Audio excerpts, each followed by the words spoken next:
दलित समुदायलाई चाहिँ एउटा आफूले हाल्ने कुरा गर्नुभएको थियो। त्यसमा पनि हामीले प्रतिवाद गर्दा उहाँले के भन्नुभयो होइन, हाम्रो गल्ती भयो भनेर एउटा लिखित प्रतिबद्धता व्यक्त गर्नुभएको थियो। त्यो प्रतिबद्धता व्यक्त भएपछि ठिक छ, यो निर्वाचनलाई अगाडि लैजानुपर्छ, अगाडि बढाउनुपर्छ र निर्वाचनको पक्षमा रहँदै पनि आज निर्वाचन समितिले जुन यस्तो यो एउटा उम्मेद्वारको कोलमै टिकाउने कोलमै हटाएर चाहिँ मतपत्र प्रकाशित गरेको छ,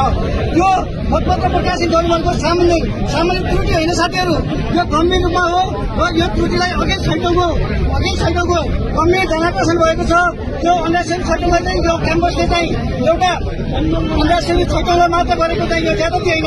अन्यसेवीलाई पनि हो, नेविसङलाई पनि हो, यहाँ दर्ता भएका स्वतन्त्र उम्मेद्वारदेखि सम्पूर्ण विद्यार्थीहरूलाई यो चाहिँ सम्पूर्ण विद्यार्थीहरूलाई चाहिँ गरेको चाहिँ एउटा प्रतिवाद हो। त्यो भएर हामीले यो निर्वाचन समितिलाई आज यो निर्वाचन समितिले जुन विश्वासको वातावरण मिलाएको छैन, त्यो